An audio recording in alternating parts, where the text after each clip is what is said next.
и голем поздрав ке упатам до нашата колешка, драга колешка Александра Јуруковска, па се надевам дека во скоро време ќе се видиме и тука во телевизија Алфа, зошто да не. Сега, да, кои се последиците од токсичните врски, како да ги препознаеме? Кој на оваа тема ќе ни зборува, јас морам малку така еден убав вовед. Ќе ја вклучиме Маја Митрова Стевановиќ, Мај Реи, која ни доаѓа од Соединетите Американски држави со уникатна перспектива обликувана од нејзиното холистичко образование во Македонија, но и во Соединетите Американски држави. Маја е страствен застапник за трансформацијско лекување. Таа е, како што вели, студент на животот, жета за знаење кое не познава граници. Маја верува дека вистинското мајсторство доаѓа од прифаќањето на уметноста, исто како што уметникот внимателно избира бои за да создаде ремек дело. Инаку холистичкиот терапевт мора вешто да избере методи за да ја олесни длабоката примена на битието. Затоа и на социјалните мрежи и кај своите клиенти низ светот е препознатлива како Мај Реи.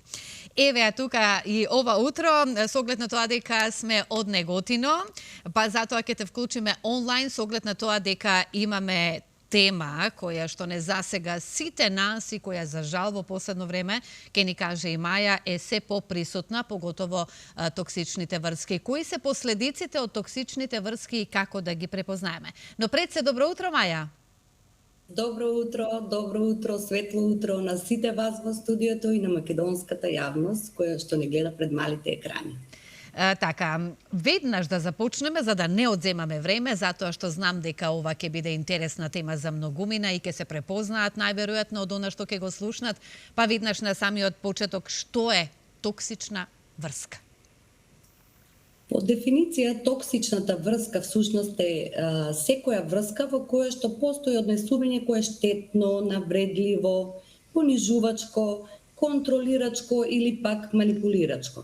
Значи, кога велам токсична врска, не мислам само на онаа романтична врска, туку на сите видови релации, како што се, например, родителската, пријателска врска, на работно место од колеги, шеф, преку коментари од социјалните медиуми и така натаму.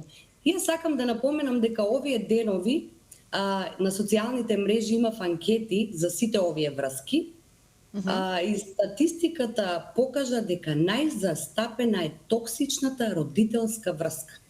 Значи имаше во оваа анкета имаше околу вкупно 53 или 4 учесници, добро процентуално ќе кажам само накратко. Да. Значи 83% одговорија со да, 10% одговорија со не, а 7% одговорија со можеби не сум сигурен. Значи тоа е многу сериозна бројка.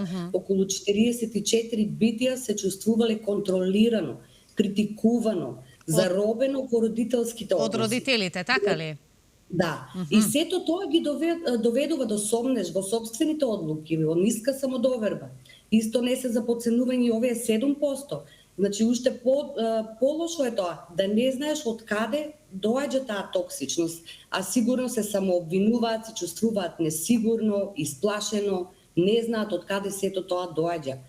Знаете, и преголемата грижа за нашите деца, нели? Може да доведе до токсична врска релација родителите. Токсична, да. Ние можеме да ја нарушиме нивната самодоверба несвесно, а некогаш па дури и свесно. Знаете, мешајќи се во нивните одлуки кога се мали или, например, ги критикуваме, ги споредуваме со другите врсници. Да. Значи, тука се нарушува нивната самодоверба, нивната индивидуалност. Некои родители знаат да се мешат во изборот на другарчињата. Значи, и што сме создале? Личност без одлучност, без самодоверба. Сме создале личност која не е сигурна во сопствените избори и желби. Или пак во иднина нема да може да формира здрави врски. Така. Ние обично со ваквите случаи најчесто работиме, нели, со овие сесии за лекување на внатрешното дете, со клиентите, и секако дополнуваме со други методи во зависност од потребите на Така, ми се лицето. наметнува сега и прашањето веднаш како да препознаеме нешто. Имавме можност, еве од ова што го кажавме, начинот родител дете. Меѓутоа, општо еве за и како настануваат токсичните врски, што не треба родителот да му зборува на своето дете, затоа што така ја губи самодовербата, но како да ја вратиме. Сега прашањето ќе ми биде како да дознаеме дека ние сме во токсична врска и кои се оние првите знаци кои што може да ги почувствуваме. Значи, зборуваме за било каква релација да е на работа, љубовни врски, брачни, било какви да се. Да, ги опфаќаме сите врски. Сите, да. Значи, ова е многу добро За жал ни е прашање. кратко времето, меѓутоа добар вовет ке дадеме и едноставно да ги разбудиме луѓето кои што се можеби се наоѓаат во токсична врска. Да, да. Некои од знаците преку кои лицето може да препознае нели дека е во таква токсична врска се изолацијата, навредите, постојаната критика, омаловажување, недостаток на доверба, на почит, значи и така натаму има многу знаци, многу црвени знаменца, но интересно е тоа што најчесто лицата кои се наоѓаат во вакви врски успеваат сето тоа да го минимизираат и да си кажат ова е до мене, јас сум изгледа пречувствителна личност. Но она од каде што јас тргнувам со мојата работа, со моите клиенти, мене најмногу ме интересираат емоциите, чувствата. Значи, тие се најважни овде. Најважни во препознавањето на токсичните врски, а и во препознавањето на други психофизички нели проблеми. Бидејќи негативните емоции, кога би траеле предолго, така, тие може да ни донесат долготрајни оштетувања. Оштетување на личноста, на нашето физичко, на ментално здравје. И обично тие се некои чувства како чувство на игнорираност, како да се чувствуваме постојана вознемиреност, стрес, може да се чувствуваме исцрпено, несигурно во донесувањето на одлуките, така? Значи, Ми се нарушува секојдневието и начинот на животот според ова што го кажуваме. Тоа воопшто, бака да се изразам народски, не е живот. Да, да. Па многу често и отстапуваме од нашите граници, например, потоа луѓето чувствуваат вина поради тоа. Значи, тоа е она кога не можеме да кажеме не. Значи, не доведува до чувство на срам, на страф, на несигурност, губење на самодоверба, на доверба. Многу негативности. Да, да. Тоа се накратко некои од емоциите кои се деструктивни за личноста, да, и за психофизичкото здравје. Ме интересира еве сега, кога веќе дознаваме, ова се знаците кои што ги споменавме дека се наоѓаме во токсична врска. Во текот на вчерашниот ден имавме некоја тема исто за нарцисоидноста и за злоупотребата. Тука спаѓаат нарцисите сигурно кога е во прашање токсична врска, меѓутоа и оние луѓе кои што едноставно ја носат она негативна енергија во себе, па ја изразуваат на начин преку своите за жал блиска околина или во врски или било какви да се, нели ги спомнавме овие релации. Што треба да превземеме кога знаеме дека се наоѓаме во токсична врска? Од сето ова што го наведовме, јас кажав, тоа веќе воопшто не наликува на еден нормален тек на живот. Меѓутоа, за да еден е животот, нели, зошто да си го испуштиме од раце, доколку се наоѓаме во било каква и да е релација во таква врска токсична, што да превземеме за да се ослободиме од неа? Точно, да. Не е многу едноставен начинот, меѓутоа сепак има надеж, нели? Меѓутоа, како јас што велам, еден штрафцигер не одговара нели на секоја завратка, бидејќи сите се различни, така и со човекот, нели?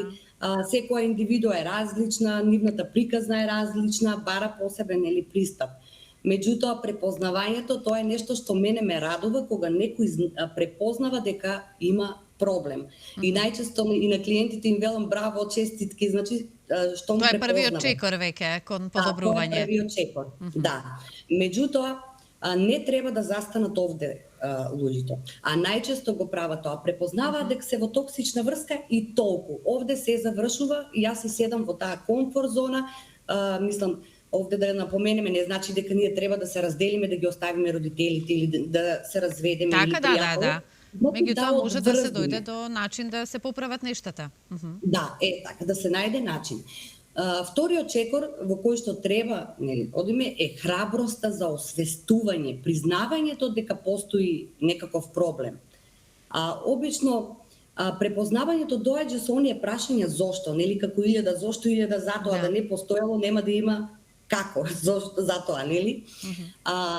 И јас секогаш велам да се прашуваат клиентите, зошто ова мене ми се случува? Значи со затворени очи. Зошто ова мене ми се случува? Што е причината? Ја многу често гледам на интернет постови некој како зошто промени го во како, меѓутоа јас не сум застапник на тоа, затоа што сметам дека зошто, прашањето зошто, преку тоа навлегуваме ние во коренот на проблемот. Значи, од каде доаѓа тој проблем? За да можеме после да се прашаме како да постапам. Да. Значи, преку тоа како ние преминуваме веќе во третиот чекор. Тоа е отвореноста.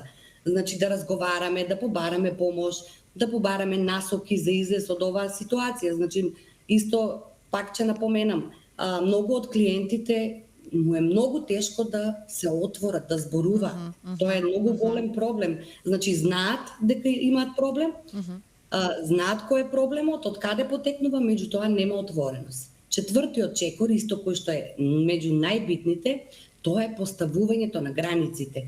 Бидејќи ние ако не поставиме една граница, повторно ќе привлечеме токсична врска, без оглед од каде, нели? Дали од пријатели, од роднини. Ако дозволиме тоа да ни се случува, што гледаме дека е неправда или неубави нешта кои што другата страна која е со негативни, да кажам, емоции, па не ги пренесува и тука настанува таа токсична врска, ако ние тоа го дозволиме, ќе се случува, така е. Ако поставиме граница, тогаш поставувањето на граници одиме кон одржуваме подобрување. Самодоверба.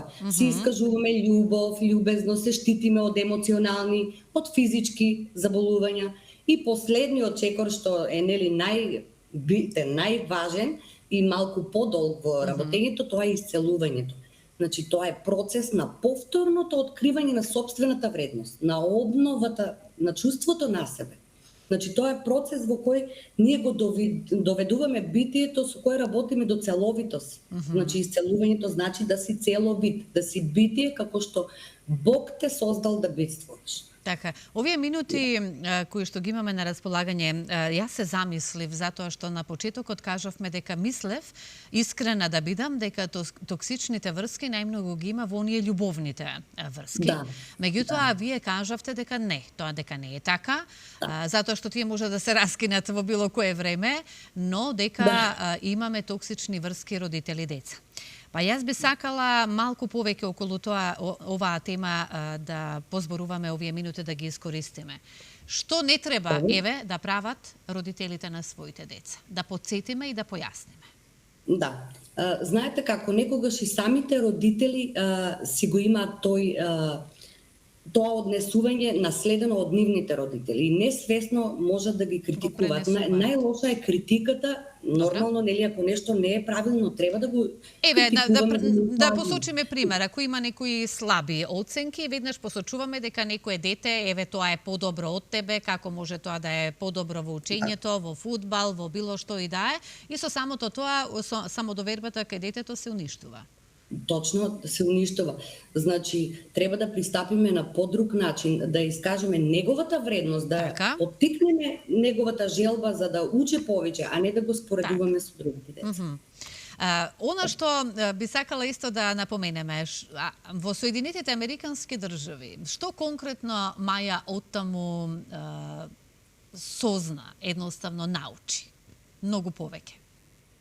Знаеш како, Слободанче, тоа се многу методи, многу техники, значи посетувам таму семинари, онлайн курсеви, значи има разлика голема со кај нас, значи таму е многу понапред и свеста на луѓето, поотворени се, позборуваат, значи има доста методи што тука нема можност да ги научиме тие методи, тие техники. Така, едноставно не сакаат да живеат или да се во околина или во близина со некој што е токсичен, без разлика ако се работи за некој близок од роднината, веднаш го решаваат и го елиминираат случај, за разлика од кај нас, каде што како велат стрпи се, па можеби ќе помине, па можеби ќе се промени, но нештата одат секогаш и на полошо, за жал. Ајде малку и за браковите, за токсичните врски во браковите и во врските, што е она што тие го доживуваат доколку се во токсична врска и кои се знаците во љубовната врска и што треба да се стори за да се излезе од неа. Некои не излегуваат, за жал. Па тоа е токму тоа што кажав погоре, значи не треба препознаваат и остануваат овде. Значи, треба да најдат решение и секоја индивидуа е различна, како што кажа. Пристапот е различен, не може сите исто да се лекуваат. Така. Сите исто да излезат. Секоја врска е различна. Токсичност е различна, да. Заедно со наша позната психотерапевт, психолог Дора Хопова, имате работилница токму на оваа тема. Зашто конкретно тука ќе се работи? Ајде да ја најавиме, со оглед на тоа дека и Дора е секако добредојдена како наш гостин. Сме зборувале на многу теми кога е во прашање психологијата. Па еве вие двете заедно како се пронајдовте, од каде енергијата една со друга и како против токсичните врски, што ќе понуди оваа работилница? Оваа работилница малце ќе биде постручна, меѓутоа сепак ќе има во неа и некои вежби за да им помогнеме на оние кои не знаат од каде им е проблемот, да осознаат од каде доаѓа, дали е тоа од родителство, дали од училиште, дали од другар и така натаму. Значи интересна ќе биде темата. Ете и ги поканувам и гледачите, доколку имате и они некој близок човек кој е во таква врска, нека се приклучат на оваа работилница, бесплатна е, од август официјално и стартува курсот за одврзување од токсични врски, во кој со Дора заедно ќе ги водиме учесниците низ 5 модули до одврзување и поставување на здрави односи и граници. А дали може би некој во токсична врска, а не може се уште да препознае? Дали има и такво нешто? Да, исто како и со овој од анкетата што кажав, одговорите за токсичната родителска, да, така. Може да не знае. Ако премногу е манипулативна врската, тогаш се создава сомнеш дека до нас е проблемот. Манипулациите како да ги препознаеме со оглед на тоа дека има многу опасни манипулатори? Има опасни, треба отварање на очите, пратење, документирање ако е можно. Да, за да препознаеш дека вистината е тука, а не е таму, во манипулацијата. Еве, се ближиме кон крајот на нашиот разговор, па еве овие минутка-две ќе ги искористам за следното прашање. Во Македонија, од твоето лично искуство, што е она што ние треба да го промениме кај себе? Кажавме, убаво е што споменавме многу нешта, па затоа ми се наметнуваат прашањата. Тоа значи дека треба да бидеме многу посвесни како нација и како народ, дека живееме во едно време каде што животот е толку динамичен и уште плюс, ако имаме и се наоѓаме во некоја токсична врска, треба и како да се ослободиме од неа. Меѓутоа, еве едно твое размислување и општа слика за Македонија. И што е она што најмногу не мачи нас? Отвореноста. Луѓето се премногу затворени. Значи, ако га сме затворени, не можеме да пронајдеме ниту одговор, значи, нема помош. Како да работиме на тоа да бидеме еве вака поотворени? Дали треба да разговараме секогаш? Кај нас се уште ли е според тебе табу тема да се посетува еве вака психотерапевт, психолог, психијатар, што и да е? Едноставно ние го избегнуваме тоа за разлика од западните земји каде што си го имаат и како матичен лекар. Да. Отвореноста е многу тешка, некое лице е многу тешко да го отвориме ако тоа само не сака да се отвори. Значи има пример, ја имам и во моето обкружување, значи тоа доведува и до лудило некогаш. Значи сите проблеми, значи буквално до лудило. Значи тоа е сериозна работа. Треба луѓето да бидат поотворени еве и на социјалните мрежи, значи немаме коментари, нема интерактивност, значи затвореноста или пак кога објавуваме некој пост, луѓето како да се плашат и лајк да стиснат, затоа што мислат дека по тоа ќе се препознае дека тие го чувствуваат тоа, дека го имаат како проблем. Како проблем, да. Што значи дека треба многу повеќе зборување, разговор и еве напоменавме кои се последиците од токсичните врски, како да ги препознаеме. Последиците се лоши, како за психичкото, така менталното, физичкото здравје, какво и да е. Можеме да се уништиме самите себе си, затоа излегувајте почитување од токсичните врски и ги наведовме исто така причините и како истите да ги препознаеме. Маја, многу ти благодарам, ти посакувам секое добро и успешна работилница и нека излезат сите, нека се поотворени и нека не имаат токсични врски околу себе и родителите многу да внимаваат на дечињата. Имајте мирен ден, убав ден, светол ден. Благодарам многу. Благодарам многу. Се слушаме повторно на некоја следна и друга тема, затоа што овие теми во ова време во кое што живееме не се добре дојдени.